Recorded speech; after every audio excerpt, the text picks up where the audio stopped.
welcome you to what is actually our very first. We've got a new session of Wellesley Talks, and this is our very first Wellesley Talk. So thank you for coming. Before I begin, I'd like to begin by acknowledging that the land on which we gather is traditional territory of the Wendat, the Anishinaabe, the Haudenosaunee, the Métis, and the Mississaugas of New Credit First Nations. Now, usually when we've in the past had Wellesley meetings and Wellesley talks, I've looked at the audience, and 50 to 70% of the people I have known. I look at the audience and I think, who are you? And that is fabulous, and it's a fabulous job, because the idea of having conversations with new audiences, bringing different people together, is what we should be doing if we're going to deal and if we're going to move forward difficult issues or really interesting issues. But give me a little pulse. Who here is in health? Oh, no. Some people aren't sure whether they're in health, which is a bit worrying for anyone who's thinking of health. Who's on policy? Health education. I see. Who's in policy? Okay. Yeah, you can vote more than once. This is not a first past the post election. Who's in? Who works in AI at the moment? Some people not sure whether they. What does the algorithm tell you? Do you work in AI? And who's here? Policy but not health. Yeah? And who's just interested in this subject because it's just, you're a Torontonian, you're interested in this subject, sound like a cool and interesting thing to do. Yeah, right. Yeah, you can be more than one person. That works for me. So that is fabulous, because that sort of cross-section, different ideas, different voices, that's what we'd like to have a conversation with. This also reflects that we've got different voices on the panel trying to deal with this subject. Now, before I start the panel, I'm supposed to do some really straightforward housekeeping. Washrooms. They are through the corridor on your right. And there is not supposed to be an alarm at the moment, so if there is an alarm, we follow the exit to the right and we go out that way. Phones, please have them on silent, but please have them, because we'll be doing some polling and you'll be able to interact via your phones. If you need Wi-Fi, it's open, there is no password that's needed, which always worries me, but and it's under the Beamfield network. That's where you need to look. Lastly, we want to start the conversation here, but we'd also like to carry on the conversation. So use our hashtag Wellesley Talks, to join the conversation digitally. Up behind you, there's also, the reason we've got the projector there is because we'll have the Twitter wall going through the night on screen, so you can see what other people are saying. Now, Wellesley Institute, usually I don't have to say this, but now I'm looking around and I'm thinking, well, who are the Wellesley Institute? So we are a policy research institute. We're trying to improve health and health equity in the Greater Toronto area. And we do that through research and smart policy solutions based on the social determinants of health. So that's who we are and that's what we do. And we're based in the GTA. And we're lucky in the GTA because the GTA, as you know, I think Toronto came in the top 10 of most livable cities. Did you all see that? Top 10. Beaten by Vancouver and Calgary, but 3 Canadian cities sitting in the top 10 of livable cities, which is great. But we all know it's livable for some, but not all. And we know that depending on who you are, where you live, and what you do, you can have a very different experience of Toronto, and you can have a very different experience of health in Toronto. And those social determinants, I looked around and they're talking about housing and homelessness in this space on the boards, but also other things like your income, gender, sex, whether you're a newcomer or not, whether you're unemployed or not, your transit, your access to transit, all of those things are going to pattern your risk of illness, your access to services, and your ability to get better if you get an illness. And we try and work out policy solutions to this, and we also do research on it. You probably realise that in Toronto there's a 5 to 10 year difference in your life expectancy depending on whether you live in a rich area or whether you live in a poor area. You know that access to services is different if you're a newcomer compared to if you're not a newcomer. You know that your life expectancy changes whether you're male or female. All of these things are important for your health, and everybody will know that homelessness decreases your life expectancy significantly. 10, 15, 20 years depends on the studies. So we all want to make health more equitable, and that means that we have to find new solutions. And the new kid on the block is AI. Could AI improve our health? Could it actually improve health equity? If it does improve health equity, if it could improve health equity, what would we need to do in order to use that tool to move things forward? How could it work? And that is the territory that we're going to start covering tonight. We're going to be talking about AI, we're going to be talking about health, we're going to talk about health equity, we're going to talk about who the players are and what we might ask them to do in order to push forward equity. And we'll also be questioning whether AI isn't going to improve health equity, is it going to make things worse? So, we've got wonderful speakers. They're going to be talking about the concepts of AI. They're going to be talking about policy implications. They're going to be talking about various considerations that we need to think about in AI in general and in the GTA. And it's going to be fabulous. But I would say that all the time. Before I introduce you to the panel, just give you an idea of what we're going to do. We'll start actually with a quick poll check, and that we're going to talk about that in a second. That will just get the temperature in the room. After that, we'll have a 5-minute talk from each speaker. Then we'll have a panel discussion where I'll have a few questions. And then after that, we'll move to audience questions. And just going to say, warn you up front, I have a particular definition of a question. It does actually have to be a question, okay? A long statement that goes up at the end is not a question, right? It's a statement. So if you are doing that, I will be asking you, like, could you actually ask a question? There are 100 of people in the room, people have paid to be here, so I'd like to get questions in as many as possible. So a question is not 2 questions. It is a question. And if you have 2 questions and the room dries up and there aren't other questions, I'll come back to you, okay?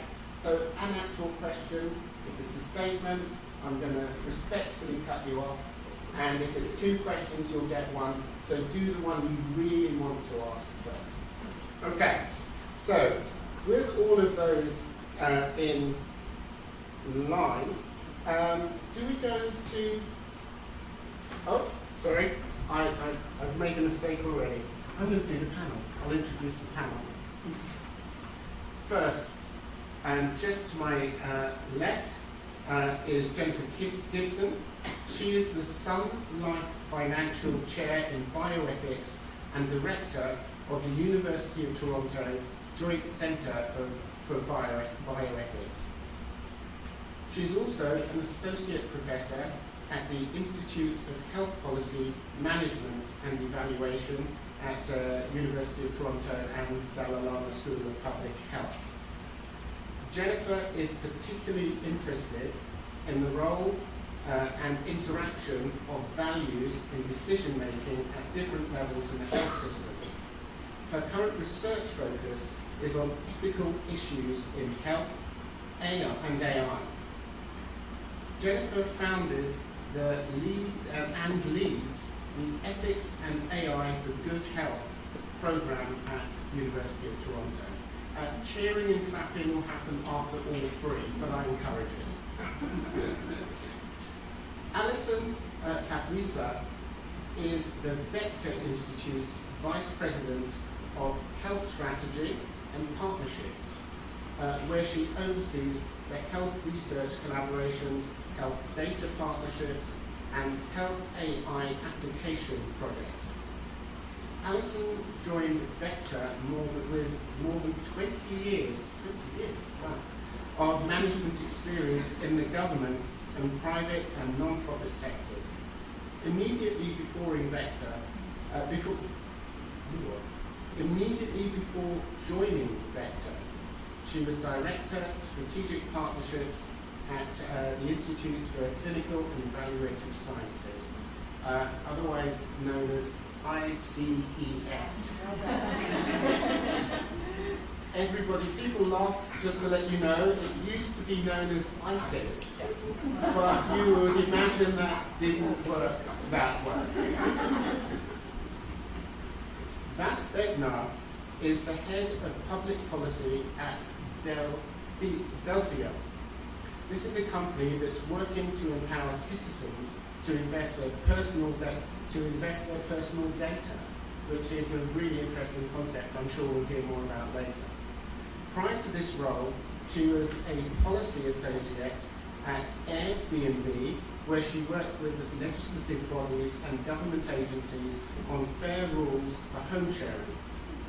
A proud millennial wonk. I'm presuming you wrote that yourself, and you wrote that down. Yeah. Vas has also worked as a senior advisor at Queen's Park and has successfully completed the Action Canada and the Civic Action Diverse City Fellowships.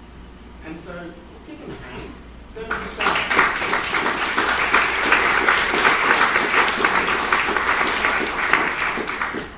Now, before we get on to the good stuff and hear their sort of 5-minute comments, we'd like to take a quick poll. This is where you'll need your phones, and I'm going to pass it over to Ranziba, who's going to explain what we're going to do. Hi everyone, thank you for joining us today.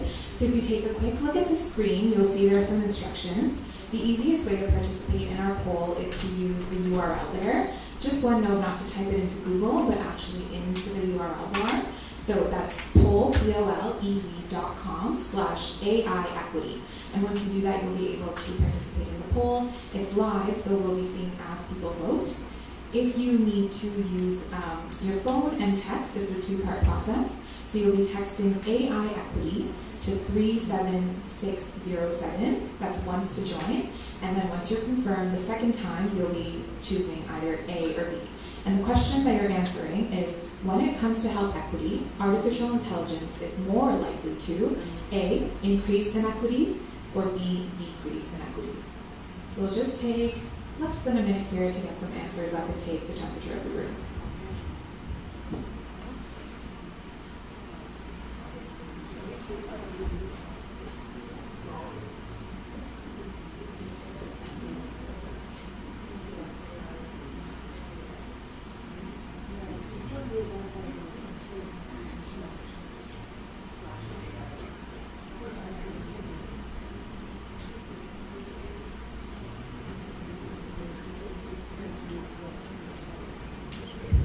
We have about 40 results up on the screen, and there's about 80 or so people here, so we'll give it another 30 seconds, and then we'll move on to, as Pam said, the good stuff.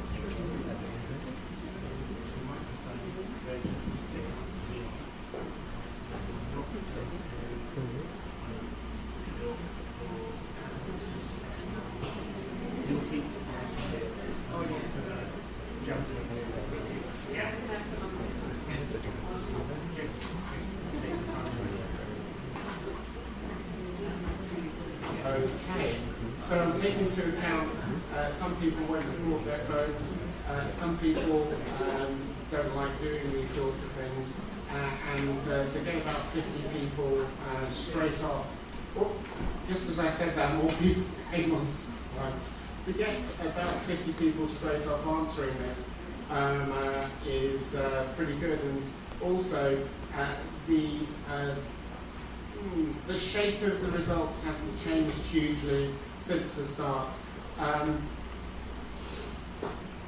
As you know, I'm a mental health and psychiatrist. I am generally optimistic, and you guys generally aren't. But fair enough. We'll see. We'll redo this at the end and see whether everybody's changed their minds. Because it is most definitely a risk that we have to think about, and we have to work out if we're worried about AI increasing inequities. One of the things you might want to listen for, and you may want to ask questions on, is what do we have to do to make sure that we're happy that inequities actually decrease rather than increase. You've got a question, not even the question time. Why is there no neither option? Yeah. Oh, why can't you sit on the fence? Yeah. Yeah, I must admit that's probably down to me not being vague enough. It's probably as simple as that. Yeah. It's an easier rhetorical device to go one way or the other. Otherwise, everybody goes in the middle and you don't learn anything.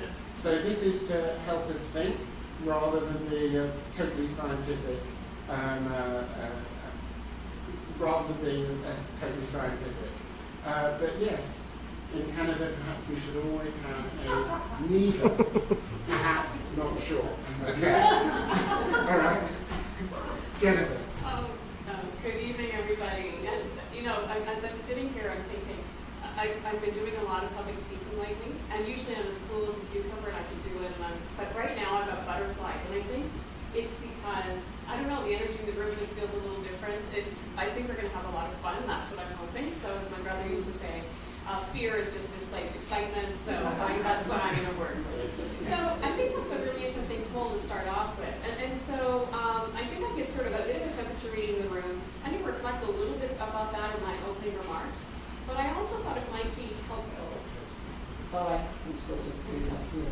Yeah. I lower my voice as well, I presume. Okay, so what I thought I might do is just say a few words about what we're talking about when we're talking about AI. I wasn't sure what the composition of the room was going to be, so I've got a few just sort of opening sort of definitions for us to work with. So at least we're operating in the same space, and I imagine Alison can add to that as well. She's got much more depth of knowledge in this area. But first of all, let me just thank the Wellesley Institute for organizing this panel and inviting me to be here. I'm sure we're going to have a great conversation. So here's a working definition of artificial intelligence, and I'll tell you right now, AI is a contentious. The definition of AI is contentious. It depends on who you ask. You're going to get a different answer, but let's have a working definition. So here's one. We could describe it as the field of study and now practice that is incorporating computer science, engineering, and related disciplines to build machines, that is computers, computing machines capable of behavior that could be said to require intelligence that resembles or what we would observe in human beings. So this is an intelligence. We're still thinking about a concept of human intelligence, but it is artificially, so it's a computer. So you've heard the term in vitro or in vivo. This would be intelligence in silico. So it's from the, right. So, but some of the other terminology that you might hear commonly used to associate with AI would be things like machine learning or natural language processing or deep learning. And so those would be in the basket of techniques that might be used in relation to AI. And the thing about AI as well is that what distinguishes it perhaps from, say, statistical analysis or other forms of analysis is that it really is driven by three key components. One is data, tons and tons of data. You hear this term big data. We've been working with big data for a long time, but we've now been able to make a leap with that big data through two further developments that have really started to converge, especially over the last few years, in a way that could have traction and have an impact in health and some other areas. And that is the sort of theoretical development and technical development of algorithms, working with data to detect patterns. You've got massive amounts of data. What are the patterns that we might be able to find within that tells us a story about what is going on, and to be able to predict outcomes based on those patterns, so we can actually look forward into the future. But then the third component that is powering the evolution of AI in this field is advances in our computer processing capabilities. So it's these three elements that are the reason why now. This is a moment in time where we see the convergence of those three developments. Now, when we talk about AI though right now, you will see, I've seen the movies about the robots that take over the world because their intelligence exceeds human intelligence, so that's super intelligence. We're not there yet, we're not going to talk about that. Then we might think, well, what about those robots that are kind of like you and I, and manage a number of different tasks on our day-to-day basis, what we might call general intelligence? We're not going to talk about that. Because right now, the state of knowledge and state of practice and the state of our technical capabilities right now, particularly in the health space, is what we would call narrow AI. It's task specific. So we have a task, how might we better use this high computing capacity, algorithms, and big data in order to do this task faster, more accurately, and better than what we might be able to do today. So that we're thinking quite narrowly at this point. So definitions aside, so we have this general question that we're going to be working with tonight. So what will AI do for health equity? Quite honestly, we don't know. And I think that's important, and it's an opportunity. So it's an opportunity in the following way. It's an opportunity for us to explore, well, what do we want it to do? What kind of future do we want to see where we want to see a future where we see health equity improve? We want to see those gaps improving. So we're not really sure yet how AI might be able to foster that, but it might be a powerful tool to mitigate some of the equity gaps that we're seeing and to tackle some of the existing inequities that we have. It might also exacerbate some of those health inequities. So really, this is a time which really calls on us to be attentive to, from the get-go, some of the equity considerations in the design and deployment of AI, rather than seeing this as an all or nothing state of mind at this particular time. So how might AI help to address health inequities? If you think about health, health is complex. Health is not just healthcare. And you've seen perhaps some of these diagrams that shows 25% of our health status has to do with our access to healthcare services, but 50% of it has to do with pretty much everything else except for our genetics. So it's our education, it's our gender, it's some of the things that Kwame was actually identifying from the get-go. So if we're thinking about health equity, we're talking about a complex phenomenon, something that has got a number of factors influencing it. And so what AI might enable us to do is to be able to draw on multiple data sets to be able to develop or describe a much clearer picture of what someone's health opportunities are, what their health risks might be, so that we might be able to intervene earlier. If we have a better understanding of how social factors interact with clinical factors, we might be able to get ahead of some of those social factors and develop interventions that are social interventions rather than where I spend most of my time in the healthcare space. We tend to see health through the lens of clinical interventions, healthcare interventions, but there may be others that would be able to foster health status. So the promise of AI for health equity may be precisely that it will enable us to better grapple with complexity. Each one of us grapples with complexity on a day-to-day basis, but this would amplify that in very significant ways. It may also, if we think about the way we look at Canada, if you look at a map of Canada versus the map of the Netherlands, you can just see by virtue of its geography, it's massive. And so one of the opportunities that AI offers is to be able to bridge some of the health equity gaps that have to do with geography. If we can make health and health services and health expertise more accessible through some of the tools that are developed through AI-enabled technologies, then that would be one way that we can start to bridge some of those health equity gaps, at least in Canada. And moreover, diminish or reduce some of the burden on those who have to travel, for example, for example, you think about seniors having to go back and forth to doctor's appointment after doctor's appointment, and the burden and the way in which that displaces their ability to draw enjoyment from the day-to-day life. So there are some of those things that I think are opportunities. The final thing that I would point out is in terms of possible benefits are that because if we're able to better refine how we might be able to intervene to advance somebody's health, we can personalize, we can narrow down, we can actually make more specific the type of intervention that will help you and your particular needs. We can be more attuned to what makes you unique and those factors which make you unique in a way that actually means that you're not just some sort of data point in a population, a total large aggregate set of data. You're an actual individual that may allow us to be able to support you in your pursuit of health. Nevertheless, there are some concerns that have been expressed not just by folks in the ethics world, but also AI scientists also are really attuned to the fact that it's possible to build in bias by not due malice or sort of malintent into AI technologies. Biased in terms of the data sets that are used. If you're not part of the data set, then you're excluded from the get-go. If your interests, your needs are not expressed in there, you're not going to be there. So bias in the data. You might also see bias in the algorithms that are developed. The programmer, the person who's developing the algorithms, training the data, selecting the data for the purposes of training, reflects a human choice. And that human beings, we bring bias into any decisions we might be able to make. And whilst there may be some technical fixes for some of those, what we're starting to become aware of is that we need to be more aware of that risk and get ahead of it. There may be certain groups who may be find themselves uniquely vulnerable within society. Some of those which Pama actually mentioned already.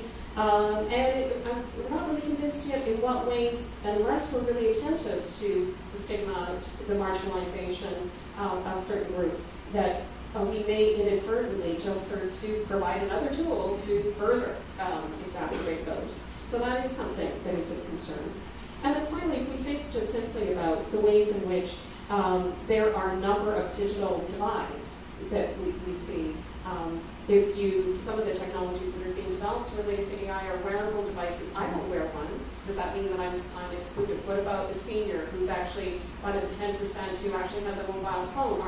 Do they have the digital literacy to be able to have a virtual conversation with their provider? There may be some of those inequities, but even also from a global perspective, if you look at a map to see where the investments are going in terms of AI, it is Canada, it's the US, it's China, and the rest of the globe is pretty pale. And so what question we might want to ask ourselves is with the priorities related to the development of AI, the investments, where those are going. Are those going to serve to privilege certain interests, certain health interests, our own, over others, and at what cost? So, Thank you. And Alison.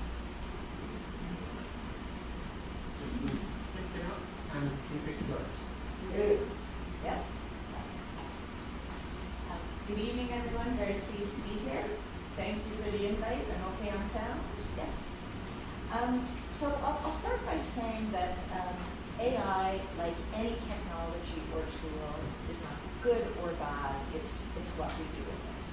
But I do understand the initial poll results, the concern that AI will grow inequities, because like any technology or tool, left unattended, there's a natural risk that those who already have, those who have resources, those who have money, those who have voice, those who have power, will be the ones to adopt and benefit and steer it, which means that unattended, and without deliberate focus on this, there is absolutely a risk that we will grow inequities. But my premise is going to be that if we work together, that doesn't have to be the case, and we can use this tool primarily for good and to decrease inequities. So a little bit about terminology, just briefly. Our folks are scientists at the Vector Institute. We are one of 3 Canadian centres funded under the Pan-Canadian AI strategy, and they hate the term artificial intelligence. They'll use it because they know that's what draws people in and there's interest. But they said, there's nothing intelligent about it. They talk about the fact that they do machine learning and deep learning. And what they mean by that is that they are able to develop computer programs that can learn and get better without explicitly being programmed to do so. So for example, natural language processing that makes use of machine learning with human intervention as it's getting better and better can do a great job about recognizing, for example, when someone's in a stressful situation. One of our faculty is working on a tool that can help diagnose cognitive decline in adults in a way that's much more humanistic than having them try to draw the arrows on a clock, for example, just by processing their natural language. So that's generally what I'm talking about, and you may find me slipping between machine learning and AI. So one of the reasons we think there is tremendous potential for health AI in particular is that we have longitudinal population-wide databases. And we didn't get these because we were trying to get data. We got these because we didn't want to use paper processes anymore, and we have a publicly funded single-payer health system, and we have publicly funded social services. And so just naturally we get data on a whole population and a diverse population. So one of our faculty, I'll speak a little bit more about in a bit, but Marja Gassini famously says, you know, if you're going to develop a predictive model for whatever it is, I would much rather that it be based on the Ontario population-wide data than something out of a particular HMO in the US where we know it's going to skew towards people who have a certain level of employment and professional status. Right when I started at Vector, I'm not a computer scientist by training, I'm a chemist, I've worked in the pharmaceutical sector, I've worked in a variety of places, and with the Ontario government for many years. When I first started, I got the advice that if you want to think about successful application of AI, you really need to have three things in good alignment.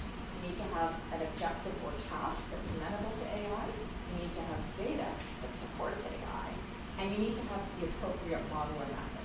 And even really sophisticated players sometimes don't get this right, which is why it's always going to be team science. So I'm going to talk a little bit about each of those things and how collectively we can make sure that we have equitable AI coming out of it. So on the objective or task, back to the fact that naturally there's this tendency for inequities to potentially grow. The key thing is for people like us in this room to make sure that the tasks, the objectives, the things we put forward are equitable by nature. Leading health at Vector, we've recognized from the start that there's a risk that we have a lot of sophisticated players in the acute care sector. But it can't just be about health AI that benefits the acute care sector. Collectively, we're all trying to move out of that into community care and social determinants of health, all these things. So we need people to come forward with the good objectives or tasks.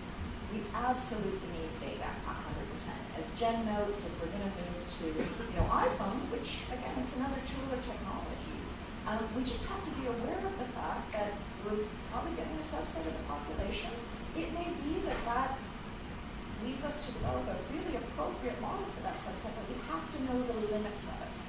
And the case that I always put forward is what happened with women and heart disease, quite frankly, where we all know now, heads are nodding, how many people died, how many women died, because we didn't recognize the symptoms of heart attack in them, because the studies were based on men. And we have to, from the start, make sure that our data is inclusive.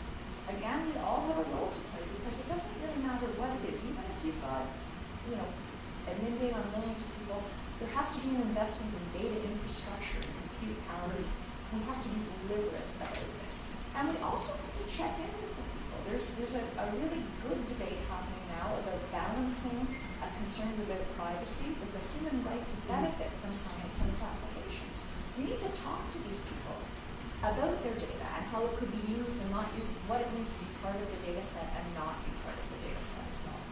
And finally, on the model and method, I'm just going to give a couple of examples of how our faculty are working to ensure the work they do is equitable and fair. Marja Gassini, who I mentioned, so happy to have recruited her from MIT. She has been very touched by the fact that a predictive model she developed about 4 years ago, she later found out that in the States, where they have ethnicity data, simply did not work as well for blacks or Hispanics in the US term as it did for whites. And it's for a combination of factors. It's that there's less information on the non-white population. And there's also an indication that there might be something happening as well with the care and just the care pathways and an interpretation of what certain data points mean. Which brings me to the work of our research director, Rich Sema, focused on fairness in machine learning. And I think the potential for the future, because what AI does offer, which is new, is an opportunity to unpack decisions that humans made in the past, identify where there are inequities in human decision processes, and frankly, make sure that computer decisions are more fair to sensitive characteristics, either gender, age, income, whatever it is. We can literally balance it in an equation in a way that we couldn't do if we just had, if you will, the black box of a human saying, I don't think that person is a good mortgage risk, or I don't think that person is a good candidate. So this is the power of what machine learning and AI can bring, but it's only going to be used for good if we all get involved. The researchers, I'm old enough, you can see from my hair, I'm old enough to have been through big technology step changes in things like stem cells, GMO, nanotech. I can tell you that the researchers in AI are poised to be part of the solution in a way that I haven't seen with other scientific communities. There's the Montreal Declaration on responsible AI. There's the G7 focus on responsible and ethical AI. The computer scientists want to partner, but they need investments in the data, and they also need those good tasks, those good projects that allow them to use their skills forward. Thank you. Yes. The first thing I'm going to do is apologize for my yawning. And if I yawn, I'm recovering from a concussion, and towards the end of the day, I have a kind of cognitive lethargy. My wheels are turning. I'm loving everything you guys said, and sorry to the photographer. Please don't post pictures of me yawning while you guys present. So bad. I was like, why don't I just text a friend? Okay. So I'm going to zoom out as kind of the policy wild card on our panel. I want to say that I share the optimism that we can get this right, that there are huge opportunities here. And I will say that from a policy perspective that recognizes, by 2030, healthcare expenditures could be almost as high as 80% of our provincial spending.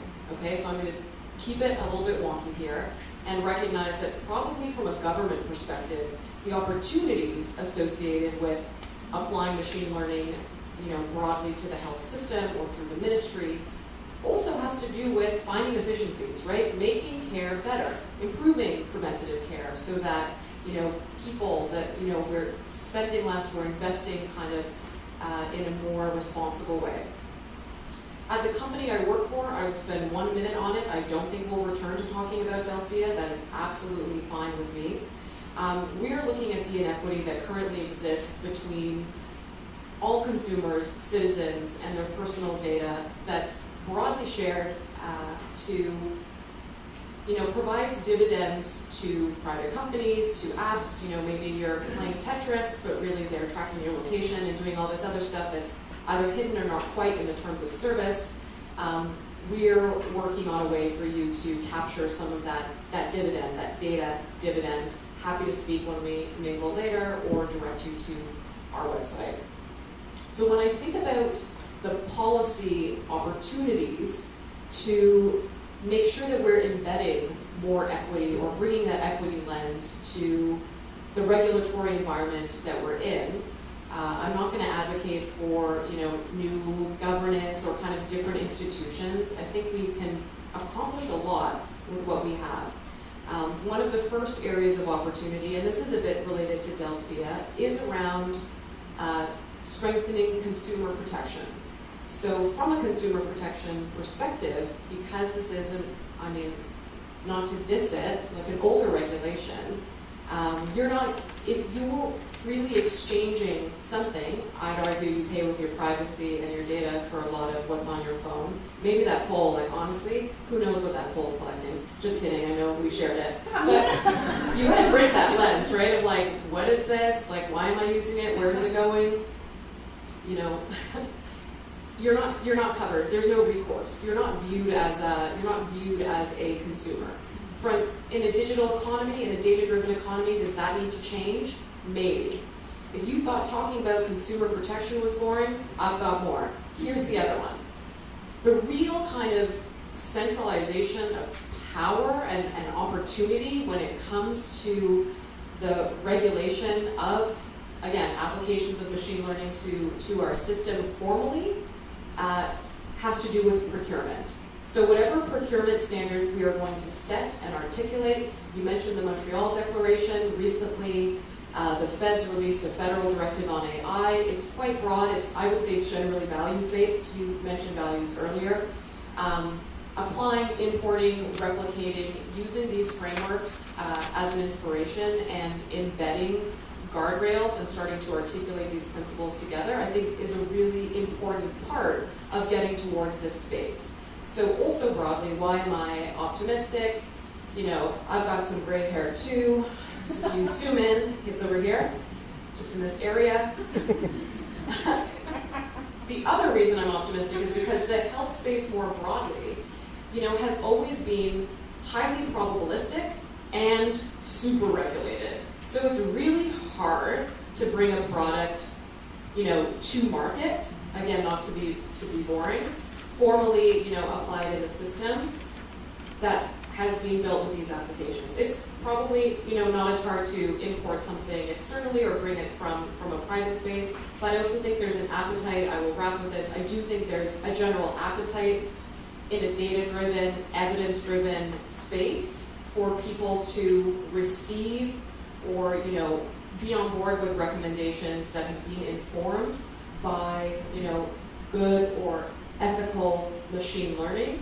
It's also a matter of making sure we're embedding and communicating those values and having that transparency and accessibility so that there's not this kind of strange, foreign, black box application to, you know, whatever we want to call it, the ministry, the system, frankly, our lives. Those are some kind of early thoughts I had, and I'm very excited to be on this panel. Thank you. No yawns, not yet. All right.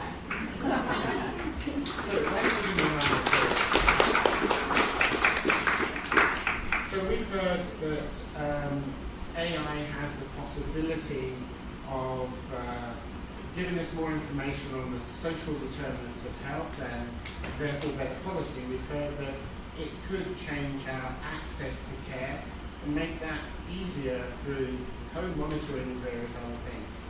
We've heard that we could have algorithms that could pinpoint our deficiencies in thinking and then make us make better decisions. And it all sounds so great. But just to let you know, your public are not that taken with this at the moment. They're really skeptical. And the question that they might ask is, okay, so the possibility is that AI is the best thing since sliced bread. Sliced bread, by the way, is not necessarily good for you. But it's the best thing since sliced bread. It could make everything better. And they say, okay, but how? What would we actually need to do in order to ensure that this bright new future is a bright new future? And it's not like the past where we have public health interventions that increase inequalities rather than decrease inequalities. What should we be doing? What should we be thinking about?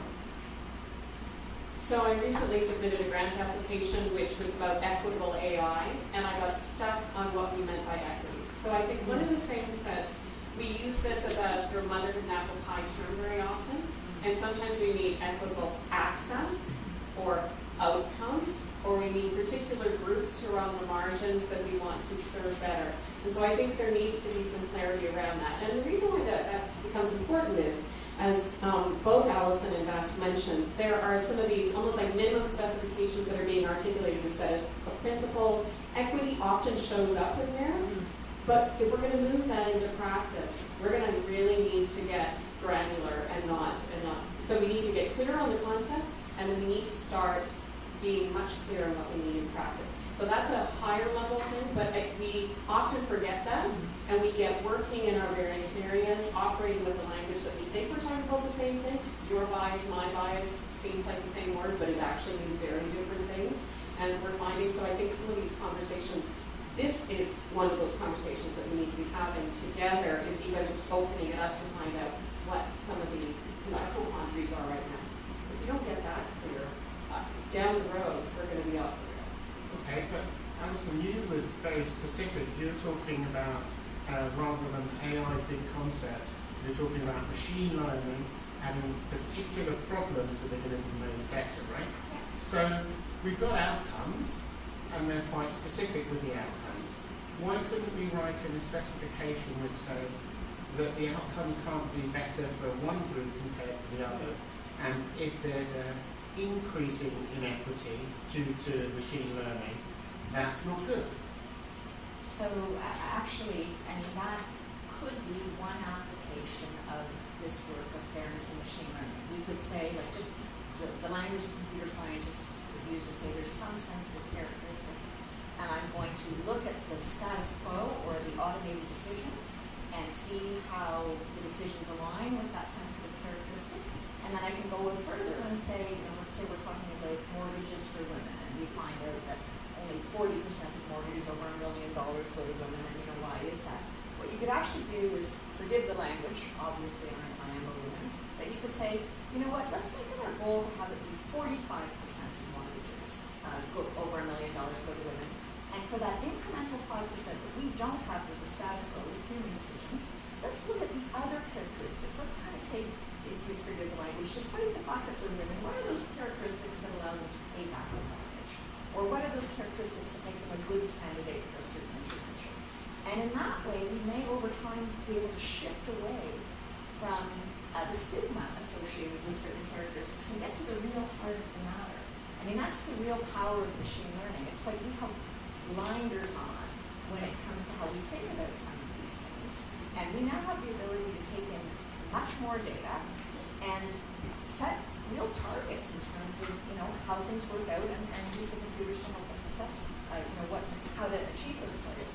I do also, I know it was a different question, Paul, but I wanted to emphasize that, you know, when people think about machine learning, their thoughts go right to that, autonomous vehicle that might hit varying numbers of people on the road. Or in the case of health, it's like, oh my goodness, a computer is going to deny me treatment for my cancer. But there are a lot of applications for machine learning that have nothing to do with that, including, you know, just basic technologies like chatbots, which are indications that are actually more helpful for seniors than, say, trying to ask them to sort through a website and find what's relevant for them. So it can actually be used on all levels. Again, it's just that we live in a data-rich world. Most of our data we don't use at all, and it's one technique that can allow us to make sense out of that data and act. So just demonstrating my Ludditeness. What's a chatbot? Chatbot.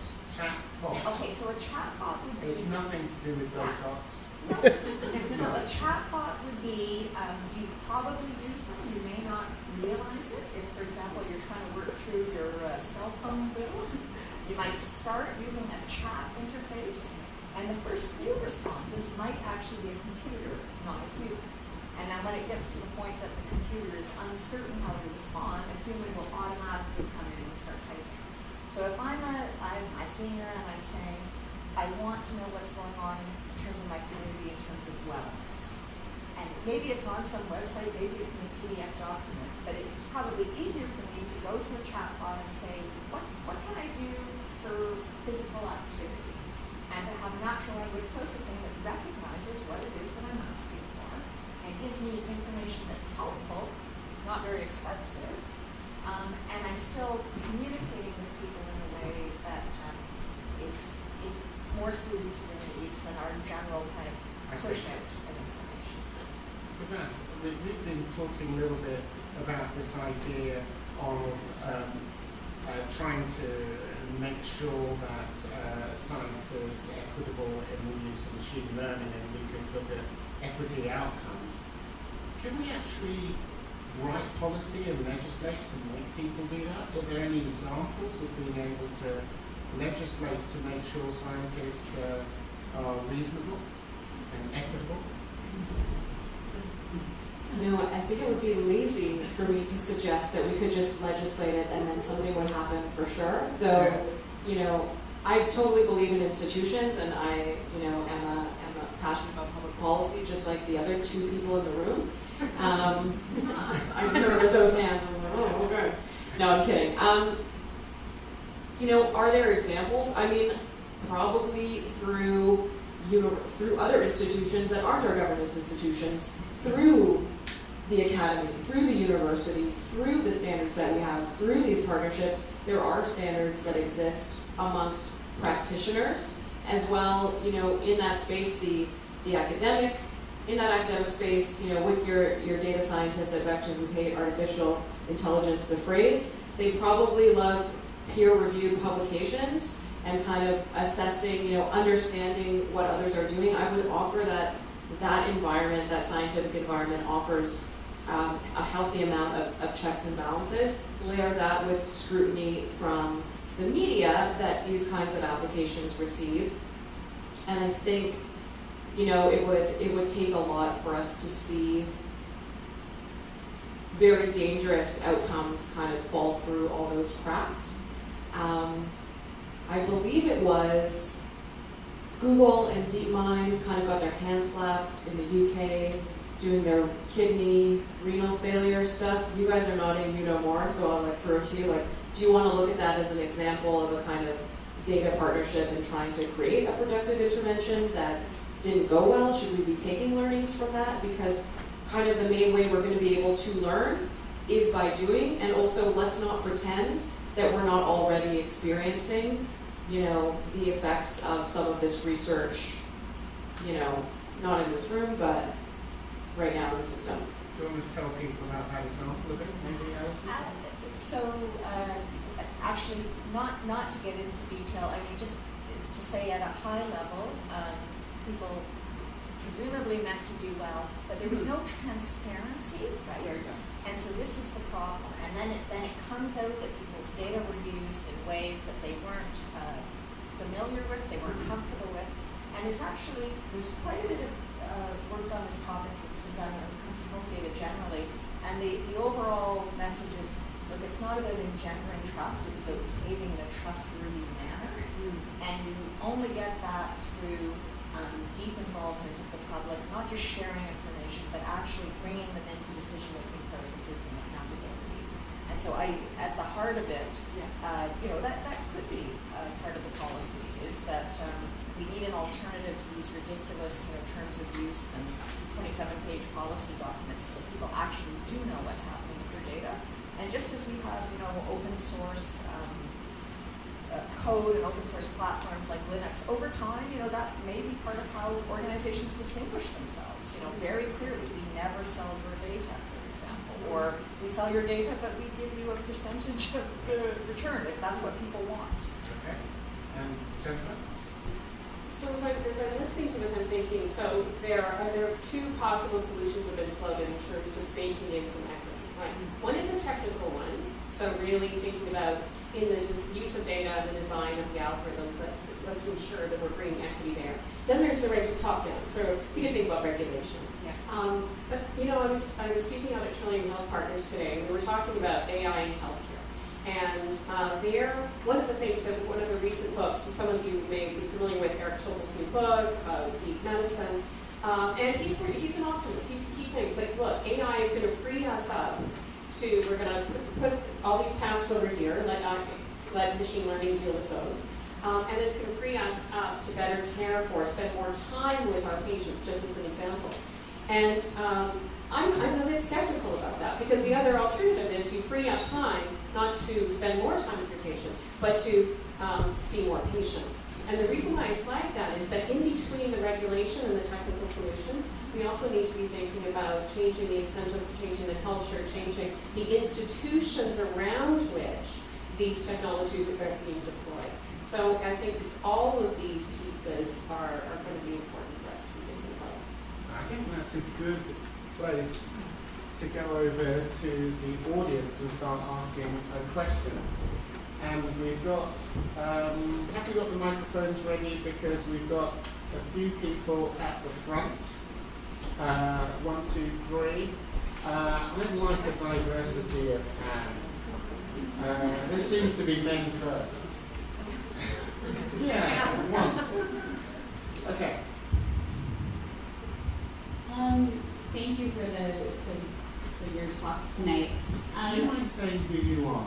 Yes, my name is Madeline. That's good. I'm doing a PhD in sort of robotics and AI ethics. And so this would be for Jennifer, but I'd love to hear other thoughts on this. What is the role of the ethicist here? Recently in the Wall Street Journal, 2 weeks ago there was an article saying that AI ethicist is the hottest new job of 2019. So you've got a hot job. So tell me, what is the role of the ethicist that you think? And then Vance, you tell me what you think. Madeline. Oh, man. I think it's a really important question, and it's a question that we're asking ourselves in the field. What's the proper role for somebody who has ethics expertise, particularly since we don't have expertise in AI ethics, right? So we're on this really steep learning curve right now to better understand the technology, the tools, the language, the environment in ways that we're much more familiar. We've been trained in healthcare, or we've been trained in public health. I mean, those are familiar environments.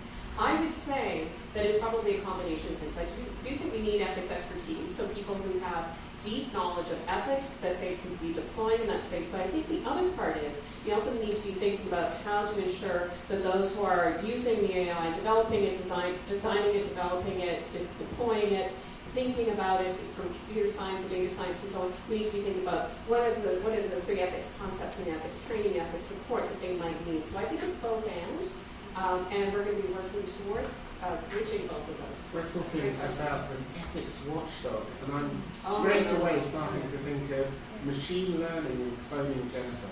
So, Oh gosh. I mean, what do I think about it being a hot new job? No.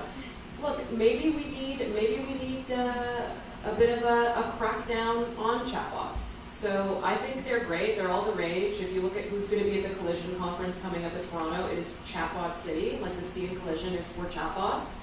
That's nice. These are going to help businesses, et cetera, et cetera.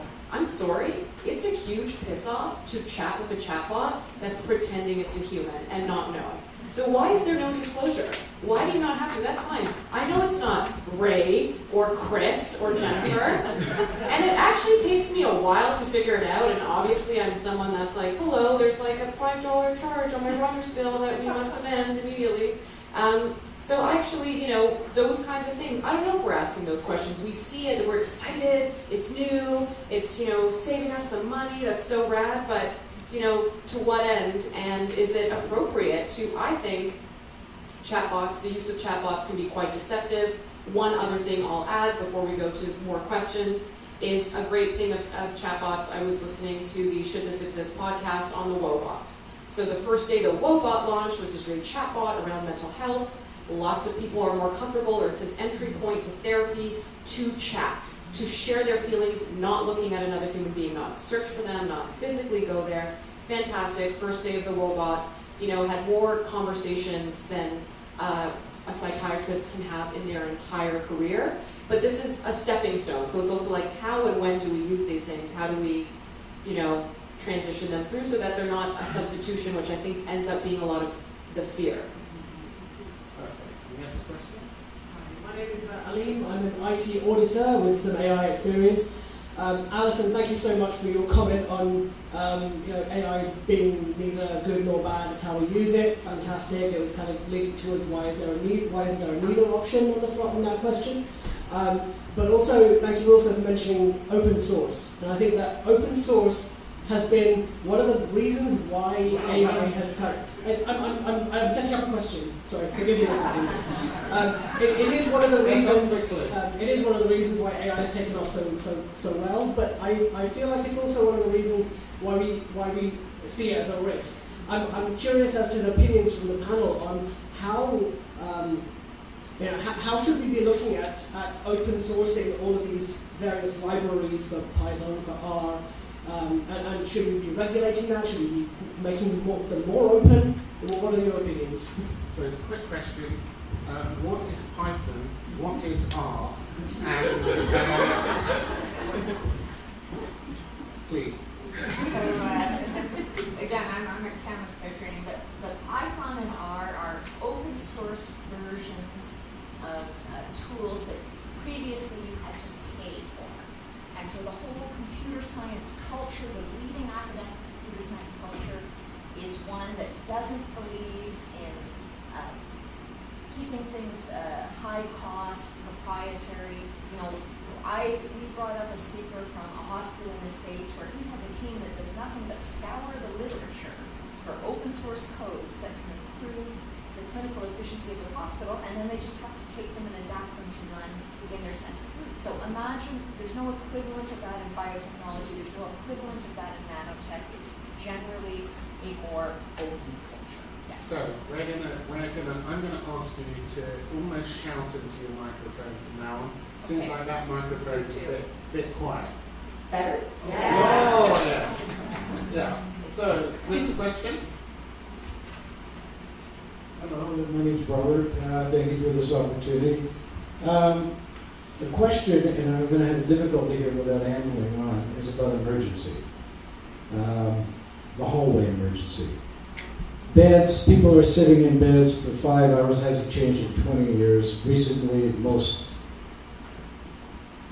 technology-oriented hospital have a brewer, my very best friend, senior citizen, sitting in the hallway 5.5 hours, had to call emergency to get attention.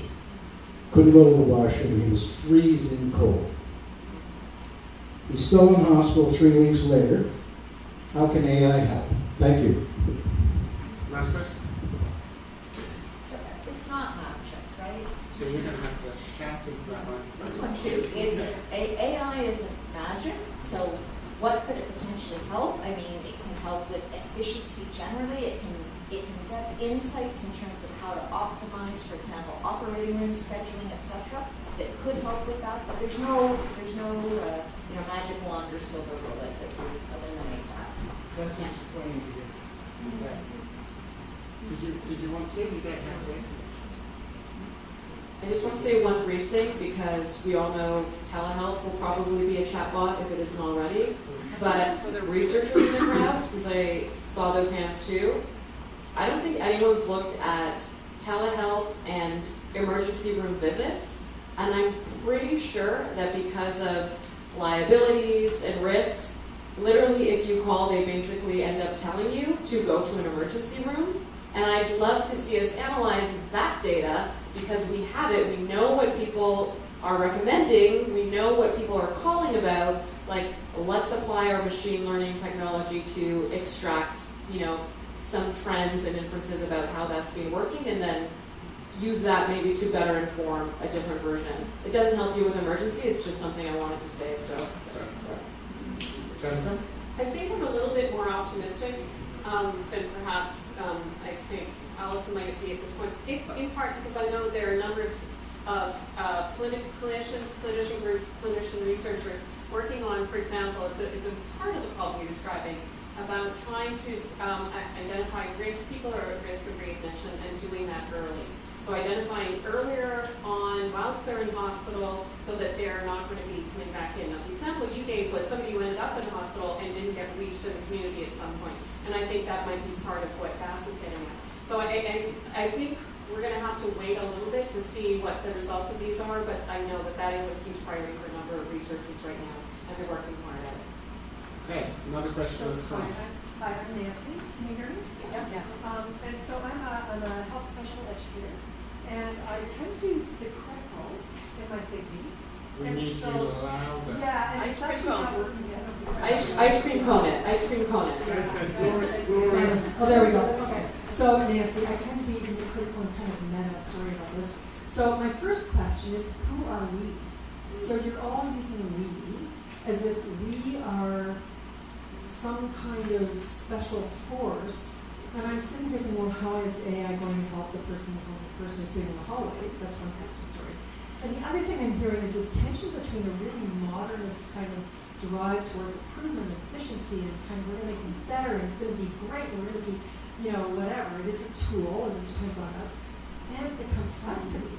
So how do we balance this idea of like efficiency and improvement and the complexity of all of that, because it's human beings and they're complex. We're not, how does that work? Two questions, sorry. That was That's actually.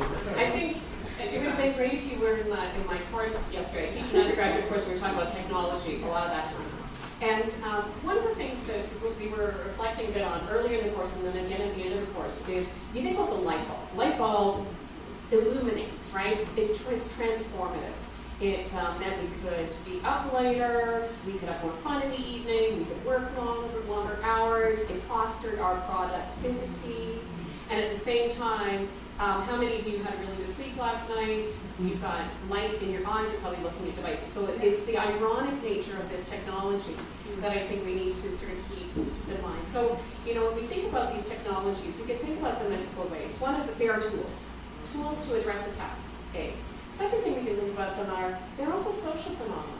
So, the light bulb, it could have been an invention that stayed in someone's barn and never saw the light of day unless we take it up. But that reflects certain norms of why we think it's valuable.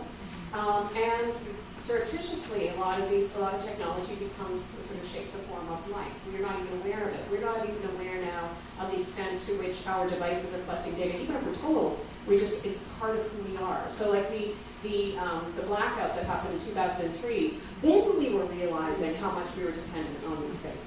So I think your question sort of makes me think, how could we better incorporate that in our teaching, so that it is that little bit of a lens of a little bit of space for creative thinking, critical and creative thinking, so that we don't keep walking in with the same norms and expectations we've always had, because those will just continue on there, because we're so committed, we're so tied. Okay, I'm going to actually take 3 or 4 questions and then we're going to clump them together. One at the back, then here, and then there. So, at the back. Hello and good evening, everybody. My name is Janet Rodriguez. I am a patient advocate, but I'm also a translator. So shout out to the Wellesley Institute. I was invited to a hackathon on health in the community as a patient, and I mentioned how important it is. Basic things for my healthcare is to be able to communicate and understand, and that interaction has to be in private, it has to be dignified. And what I find is that sometimes they just call whomever is in the hallway that speaks the same language as the patient to intervene. However, this particular hackathon, actually, first prize was a little app that helps the person sort of translate the directives of the doctor, give them a printout, and it would be a one-on-one interaction. The pushback that I know is going to happen is from my friend and colleagues, professional translators, to say, how can we be replaced with a machine? And I find that there's similar kind of pushback, for example, for the chatbots for mental illness and stuff like that. So how can we focus on that potential pushback that it's going to have? Is that policy, culture change? What can we do about it? Excellent. We're going to take 3 or so, and then we're going to... Okay, Gail Peach. Building on actually the last question, is why do you think there's such resistance, or why has healthcare been so slow to be open to AI when we use it in most activities of our lives right now, from banking to purchasing, etc., but not in healthcare? Why have we been slow adopters? Yeah. Okay. Yeah.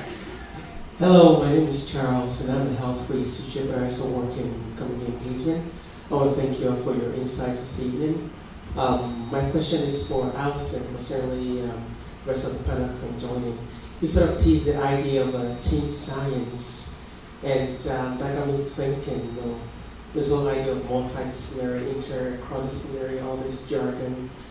But for someone like me, or the rest of us who are in policy or in health research that don't really have that bioinformatics and AI and open source knowledge, but just have a knack or an interest to want to get involved for health improvement and health equity, how do we get in, or how will these barriers be reduced? Okay. Last question here before we go back to the panel. Camille Orridge, the question is, we talk about data, big data, data is the foundation. We have not yet started to collect basic equity data in Canada, in Ontario.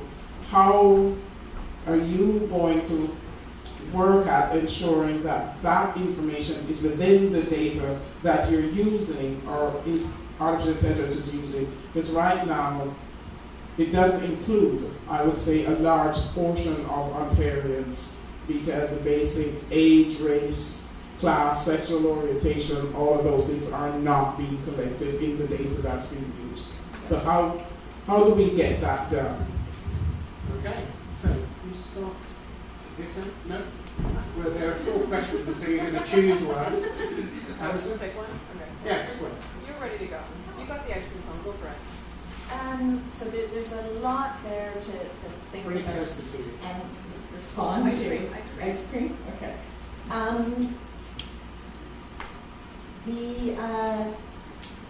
One of the questions directed directly to you was how do How do people who people are get biased involved? statisticians get Why involved? is it so Right. late?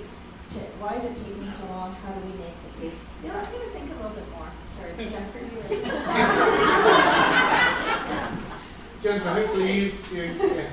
Okay. Take one of the questions. So, let's talk about professional translators, because I think that's an interesting one, because I think that's been one of the worries that AI is going to displace work. This is the first time I've heard about the worry about professional translators, so I want to thank you for that. Because I think most of the conversation has gone to displacing physicians, and physicians are very powerful. Whereas translators often, the hospitals fight to have funding for a translator. So I think even that is sort of signaling some of the professional sort of inequities that may exist.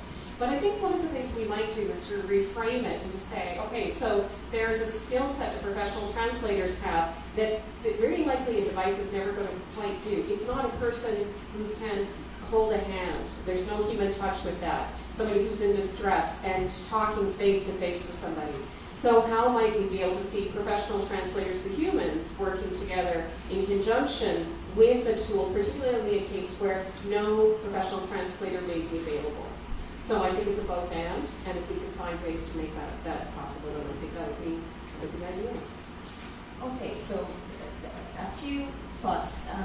One of the things, Camille, to your comment about data, and this is from how we all get involved, one of the things is there's so much interest in AI, and there's the fear of missing out, that I am finding that generally saying that there can be AI applications to data can be a way to attract new investment to it. So there's a new energy around AI that we can bring public and population health topics to and generate some things, some really positive things that are going. I'm going to go back to what Jen was talking about. She talked about the light bulb. I'm just going to say like the internet would be another example, right? So, can the internet help your friend in the hallway of Humber River Hospital? Well, maybe I can come up with a story, but it's back to, again, it's like a generic tool. There's nothing about the internet that inherently says, I'm going to help you exactly. But that doesn't mean that we can't collectively explore ways that it can be providing information, or maybe they can log in from home, sign in from home, so they don't have to wait in the emergency room. They just go when a bed's ready. I don't know what it looks like, but it's that what I want to share. It really is on the team science. The thing is, the computer science just don't want to do it alone and can't do it alone.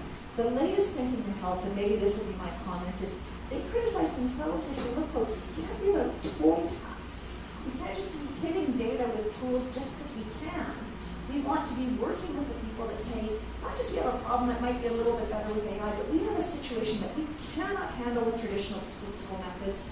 We have data, we have people who are going to be benefiting from it. How can we work together to make it better? And that absolutely includes the clinicians, it includes the people, because at the end of the day, if I didn't say this already, we want this to be done, something that is done with people, not to people. And the scientists are ready to do their part. Exactly what form it looks like. If everyone were ready today and said we got 100 projects, I honestly don't know what we look like, but I would say that demand is a good thing, and it could be the start of many positive developments. Okay, that's Two quick things. One is you look at the federal budget and our continued investment in broadband infrastructure. It's 2019, we're talking about how innovative we want our economy to be, and we want like 20 more Shopifys, like one's not enough. And then we also have the situation where 18% of Canadian households, do not have access to this way to access the world and interact, and maybe it's sharing information, maybe it's receive that insight, maybe it's talk to a chatbot who tells you it's a chatbot. You know, whatever it is, we're limiting ourselves. So that's one area. And then the second, and this is a policy piece that's still outstanding, I do think we have like a ghost mic or something, is, you know, we had consultations on a national digital and data strategy last fall. I participated. I thought it was really cool. Lots of people are, you know, waiting to see what comes out of that. Like, what's next? And it's a missed opportunity for Canada if we're not going to articulate something there, because when we talk about data and big data, it's still much more about volume, not always quite about quality. And, you know, maybe that's why we're missing some of that equity piece, because we're also, you know, to be quite frank, you know, policymakers will still say we need more data. We have more data than ever before to inform our policymaking. We don't have the right data. Oh, we're not so good at predicting GDP growth anymore. Let's figure it out. Like, we have more data. We're maybe not using our different sources in creative enough ways to have those better outcomes. Okay, so we're running out of time, so I'd really like you to vote again. Well, though, we didn't get to Gail's question. I know that In last fairness. question is really good. Yeah, I think we do need to respond to Gail's. We can do two things at once. Okay. So we can vote, and you can answer Gail's question. Oh, but it might influence the voting. She is, you see, this is why it's such a hot job, because she can influence exactly how you vote. Okay? Go for it. I guess, so Gail's question was, why have we been such slow adopters in the healthcare space? And I think, you know what, quite honestly, I think people are just, there's so much else going on that this feels like hype outside, it doesn't feel like hype inside. And really, if I'm feeling like that, and I've been in this space for the last 18 months to 2 years, if I still feel like it's new, it's going to still feel really new. That said, I think that I think the gap is partly time and education about the possibility. So, I mean, this is, sometimes you hear family physicians saying, oh my gosh, it's bad enough for us to do electronic health records, don't give us something else that's digital. And so I think it's really going to depend. And my guess is too, they're going to see an urban, sort of urban community, urban-rural difference here as well. But I think the opportunity for us is to think about how we might be able to sort of introduce AI concepts in a way that people can start to see the possibility in them. Because that may be where the pushback is. It just seems like something new and shiny and probably complicated. And I agree with you. On top of that, health are slow adopters in everything. And part of the problem that I find is that we have to do things, we have to test them, we have to test them again, and then we have to make sure we tested them properly the first time. And part of that is that we don't like making mistakes. Industry makes mistakes. It goes out and does things and makes mistakes, but we don't like making mistakes. Now, we make big mistakes, but we are very reluctant. We're Luddites. Sorry? Old way of thinking. Yeah. Totally. That's the problem. And maybe if AI can move us from the old way of thinking, the slow way of thinking, the make no mistakes, I know, but maybe if it can move us away from that, we'll be doing well. So the first thing that's happened is that more people have wanted to take that middle road, so therefore haven't decided to answer. But it is interesting that even though that may be the case, the trend seems to have changed. The optimistic nature of our brilliant panelists with talking about what's possible rather than what's not. See, and also being really realistic about where we are and what could be done, but how far we are from doing it. Maybe that has made us think, maybe this is possible. Maybe it is possible that we'll get better data. Maybe it's possible we'll get better predictions about where patients are going to be or could be. Maybe we'll have fewer barriers to people getting involved in science because the scientists are wanting more help. Maybe they'll want to do things that make a difference. Yeah.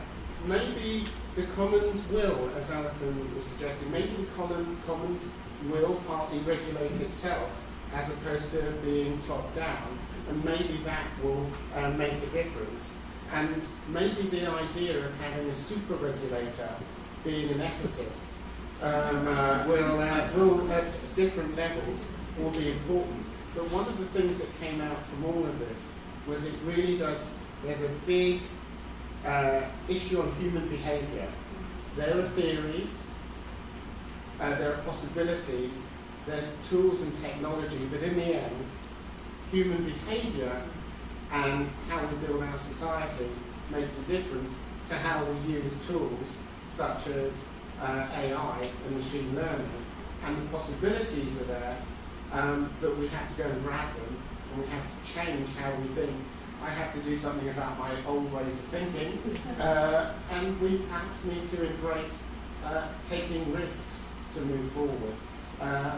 And it looks like some of you are thinking that taking a risk to move forward might be the case, and the idea of decreasing inequities is possible with AI, though at the moment we haven't got a pathway to get there. Now, this is just the beginning of the conversation. There's still refreshments in the back you can take on the way out. There's the hashtag and the conversation can go there. We've had an amazing introduction to this subject from our three panelists. You can give them a hand.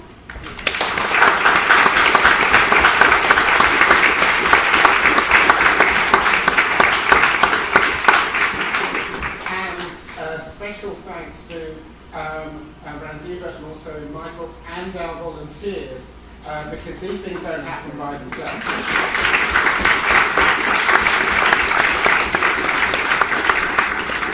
Now, I'd like you to keep an eye out, look at Wellesley Talks, look at the Wellesley website.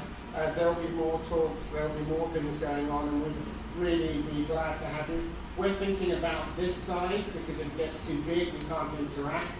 And so look out, because these things seem to sell out really quickly.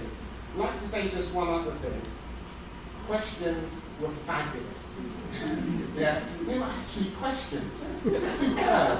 They were concise, they were to the point, you gave context, and I think they really made the conversation, because I'll be going home thinking about some of these questions. Not that we've answered them all, but I think we've started the conversation. Thank you very much.